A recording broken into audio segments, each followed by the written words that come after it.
Hey guys, it's Steve with Raybuck Auto Body Parts. I am finally getting back to this 37 Dodge pickup. I had posted a video a couple of months ago. Actually, it was probably 5 or 6 months ago at this point, where I had finally gotten it in here. The truck had been in storage for a long time. I don't know if you can see, there was an original inspection, or the last inspection sticker was from 2008. The truck's been sitting for a long time. I built it. It was actually the first like street rod, hot rod, rat rod, whatever you want to call it, that I ever built and finished and got on the road.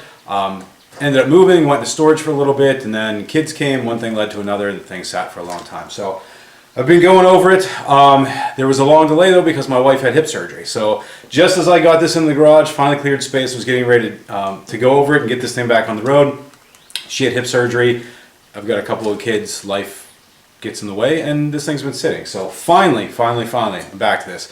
Spent a day and a half or so kind of going over little things, touched up some electrical stuff, went over the brakes, got fuel flushed through it, at least out of the fuel tank, out of the original fuel cell, made sure the lines were clear, changed the fuel filter, the oil, all that stuff. So that kind of went over just to make sure everything looked good. Now, one of the things I ran into when I was doing the brakes, this truck has an original suspension, so it has leaf springs all the way around. I did take some of the springs out to lower the whole truck. It still is actually a pretty nice ride.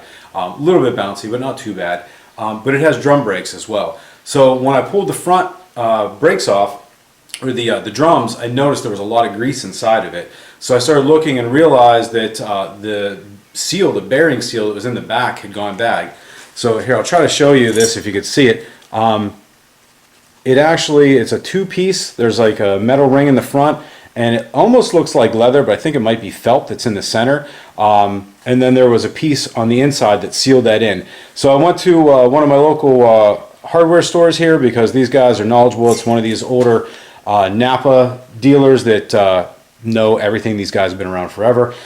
They had never seen one like this, but we found it in one of their catalogs. Dorman actually had this particular part, and it does have a felt seal in the middle of it. It fit perfectly. We mic'd this up, so we figured out what the diameter, the inside and the outside diameter was, and then it fit perfectly. So hopefully that takes care of the grease problem. At the same time, we replaced obviously the brake shoes and everything else down there. So that's all new. I just need to finish bleeding the brakes. I'm going to do that in a little bit. But while I was getting ready to do that, I thought, you know what, it's nice out. I got the door open. I'm going to see if I can get this thing fired up and just make sure it's running. I turned the motor over by hand a couple of times, got the new oil in it, so that should all be fine. Shouldn't tear any seals or anything. One thing I did notice though, when I finally turned it on, the fuel gauge was just spiked at full, and I know it was empty. So I did a little bit of testing and found that the sending unit, this is one of the float type sending units, well they're all floats, but this is in a tube, was in the fuel cell, went bad. I'll show you guys in another video how to test one of these. I ordered a new one, so when it comes in I'll show you what it looks like and how to test that. So it was reading 0. For this setup, this has Chevy gauges in it, the fuel gauge. It's 33 to 240 ohm. This again was 0. When I shook it though, it went up to like 1300 ohms.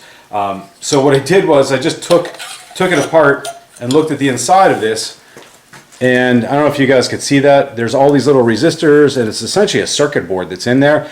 I'm thinking from sitting all those years with the fuel, it just destroyed this, especially with whatever ethanol and stuff they put in the fuel now. It stinks. Like it smells like old fuel. So I've messed around trying to clean it up and didn't do anything. So I thought, you know what, I'm just going to order a new one. We'll get that in there. So that's on its way. Like I said, I'll do a new video showing you how to test that whenever I get that in. But now is the moment of truth. We're going to get this thing fired up. I did hook a siphon up, got fuel up to the new fuel filter, so it's right below the fuel pump right now. The fuel filter is actually right in line with the pump, but right before the pump under the motor. So I can see that there's fuel there. I'm going to dump a little bit in the carburetor, and we're going to fire it up and see what this thing's like. So I'm going to move this here, and then let's see what happens.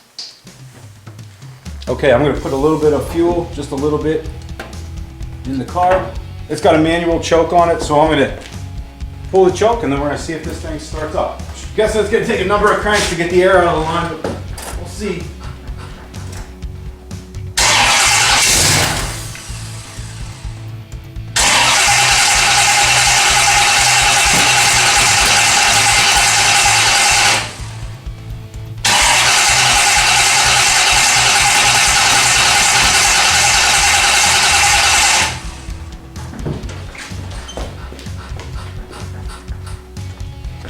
I'm going to give it a little bit more gas, see if it can form that vacuum and suck some up.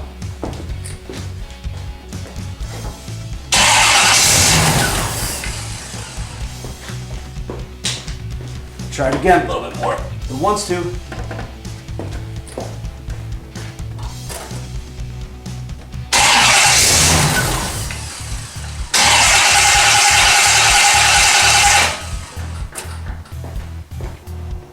Okay, there might be a weird break in the video right now because I tried this and it didn't work.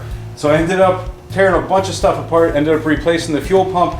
Looks like fuel's coming through now. We're gonna give it a little primer shot. We're gonna fire this thing up and see what happens.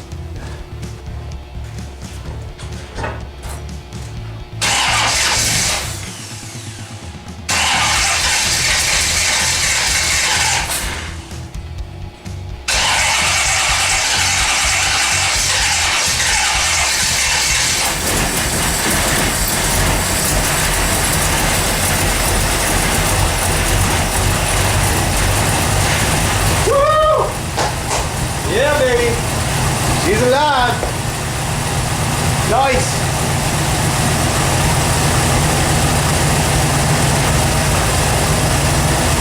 Oh, yeah. Whoop, choke's a little off. That's okay. We'll take it. We'll take it. That's a successful run. I'll take it. Mess around with the choke a little bit and maybe clean the carb out a little bit more. We're good to go. This thing's going to be on the road here pretty soon. Give you guys an update shortly once I get this thing out of the garage and get it on the road. Thanks for watching. Please hit the notification button below. We appreciate it. And subscribe to the channel. Thanks.